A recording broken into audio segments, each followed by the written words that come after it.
namni irkoo rabbii kabuta kan kufne kufrileen afaaniin isan sodaachifne beetiin islaamaatirraa waa isaanin deebifne wahumaaf sakanneen sehinni guuntoomne hamleen teenya qaraan abaran malleen doomne bakka yaanne gahuuf teenya hurriyoomne dunququu hirribaa tana firraa oofne bahuuf teenya qabri tana firraa dhoofne waan keenyatti dachaan ooneta duraan dhiifne qalbii nu gammaddee gurra daara baafne. Barakallahu fiikum. Mata dureen guyyaa har'aa nuti jalqabnu akkuma beekamu sagantaa duraan barataa jirru fin'ee kuni sagantaa lammataati warra duraan jalaa dabre sagantaan feesbuuk irratti yoo isinii hin bahin yuutuubii kiyya keessa seentanii irraa fayyadamuu ni dandeettanii. Guyyaa har'aa sagantaan nuti barannu waan namni hundi beekuu qabu jedha. Waan namni hundi beekuu qabu. Namni hundi beekuu qabu isa jenne ka muslimaatii fi ka kiristaanaallee beekuu qabu. Ka muslimaa beekee itti fayyadamee itti fufaa itti jabaataa.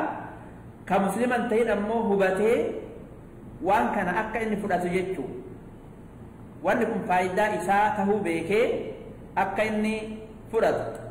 Suni maali jennaaniin dura dursoo rabbiin kenna ergamtoota hundaahuu gara ilma namaatti yeroo ergu akka ilmi namaa kuni gara isaa gara rabbii deebi'ee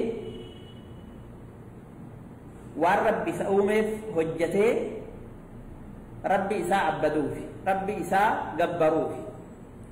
Akkuma san rabbiin kenna amantii dhumaatiin nabi Muhammadiin erge isaan booda ka amantiin biraa kitaabni biraan dhufne jechuu. Kitaaba nabi Muhammadii kenne kana yookaan diinaa nabi Muhammadii kenne kana diinaawwan duraan dabre ittiin shaare. Diinaawwan duraan dabre irratti murteessaa isa godhe. Rabbiin olaane ni tiisaa amantii kana ni tiisa jedhee ofirra kaa'e. Akka namni hin jijjiirre akka namni bakkaa isan kaafne ni tiisaa jedhe. Amantii kana karaa diriiraa jedheetiniin isa moggaase. Karaa diriiraa jedhee isa moggaase. Kan namni yoo isa seene namni karaa kana qabatee keessa deeme duniyaa fi akhiraatti illee najaa ba'u. Namni karaa kanarraa gore yookaan irraa dabe ufillee halaakee jallata. Jallateetiin hin badu jechuudha. Maaliif jennaan amantii kanarraa goruu jechuun waan rabbi irratti ilma namaa uume irraa of duuba garagaluu jechuudha. Rabbiin olaana yeroo ilma namaa uumu akka inni amantii kana qabatu akka inni qeebalu godheetiniin isa uume. Wayita akkana jennu dura dursoo diinaan islaamaa kuni amantiin islaamaa ka jennu kuni diinaa uumamaati jechuudha. Diinaa uumamaa wayita jedhan rabbiin olaana ilma namaa kana uume nafsee keessatti uume. Nafseen isaa tuni nafseen ilma namaa keessa jirtu tuni waan isii tolu ni fudhatti. Waan bu'aa isii qabu ni qeebalti. Waan isii miidhu waan isii badduu tahe hunda irraa baqatti. Akkuma ilmi namaa kuni xabi'aa isaatiin nyaataa dhugaatii ni jaalata. Waan gaarii isa fayyadu ni fedha. Nyaataa dhugaatii kana keessaayyuu waan isa miidhu waan isa rakkisu irraa baqata. Waan bu'aa isaa qabu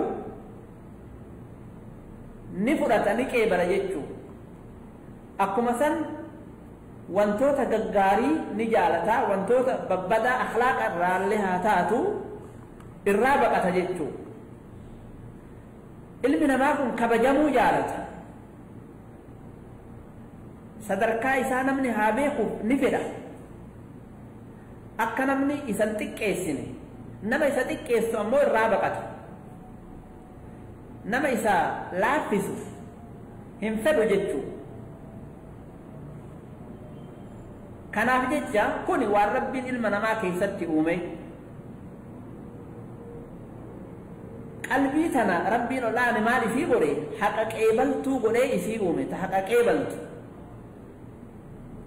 Akkuma ija yeroo uumu akka isiin agartu godhee uume akkuma gurra yeroo uumu akka inni dhagahu godhee إسأومي وان قلبين نما كيس سجرتون وان براتين هم بدين قلبين تن حق أنك إبلت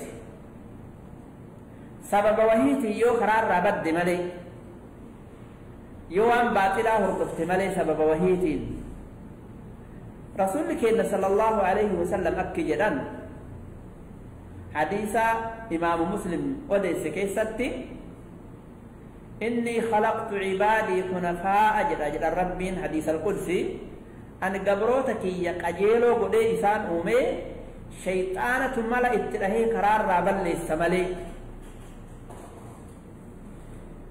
وان سلا حرام إسان الرت قدي في وان سلا حلال إساني قدي كإسان أججكنا شيطان اتلفته وان حلال قدي حرام الرت قوتي وان إساني الرت حرام قدي حلال إساني قوتي وان ربين الآن رقاتكو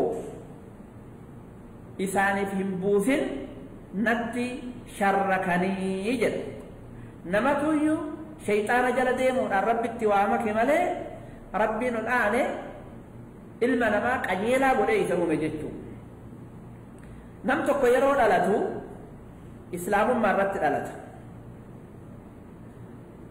حاجة وانت على أهيتني الإسلام ما سنرى إذا خاف أرجمت أقوم حديث أبي هريرة كيست نفوذ فمي شفت المنامات إسلام مرت الألتا أباتو كريستانا إذا قدا ورتو يهودا إذا قدا ورتو مجوسا إذا قدا مالي جدا أقوم هريرو ألتو قل كلو تاتين ألتو إلمنا مالي قل كلو تاتين ألتا هريرو ألتو قرامرا hinqabu faachoo irraa ciraa hinqabu namatu guyyaa keessa waan kanatti hojjeta malee jechuu kanaaf rasuulli keenna uumaan ilma namaa keessatti rabbi kaahee qalbii namaa keessa kaahee kuni diinan islaamiin jala deemuu isaa hayyamti jechuu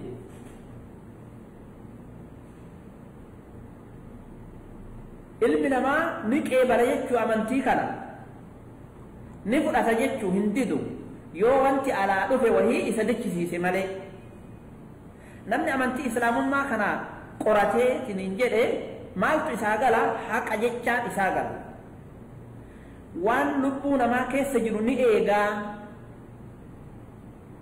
jechuutu isaa gala yoo qoratee tiniin jedhe amantiin islaamummaa tun tokkoffaa rabbiin gabbaraa jetti rabbitti waan makinaa rabbii waan hunda uume ka mootummaan hunda harka isaa jiru ka waan hunda irrattuu dandahaa ta'e kanaaf uumaan ilma namaa qulqulluun rabbii sifa guutuu akkatti jirtu tanaa wassafame kana isatu gabbaramuu haqa godhata jechuu hubatti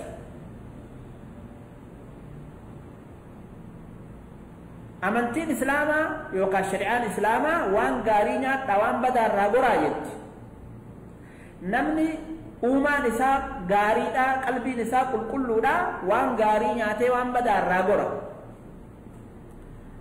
amantiin islaamaa akhlaaqa bareedaa qabadhaa sifa gaggaariidhaan uf gartanii hallaa jetti waan fofokkataa irraa goraa sifa fofokkattuu irraa baqadhaa jetti akkuma san qalbiin qulqulluun qalbiin gaariin waan bareeda ni jaalatti waan fokkataa ni jibbiti jechuudha قالت رسول الله صلى الله عليه وسلم أكا حديث أبي هريرة تلفتي أكا نجران قدا لما ولك نافدا جران قدان تقو فرشو قبا تقو آنان قبانت تفدني جران منامان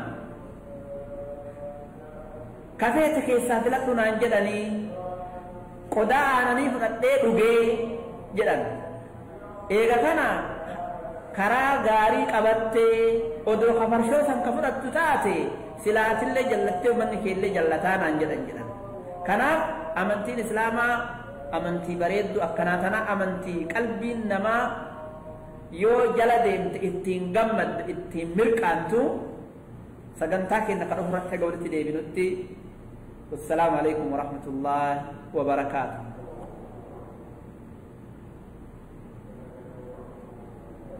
asirratti wanti isinii dhaamu galgala sagantaa biraa qabnaa sa'a ishaa'ii sa'a lamaan booda ورن هردفوا وربادن هردفا. السلام عليكم.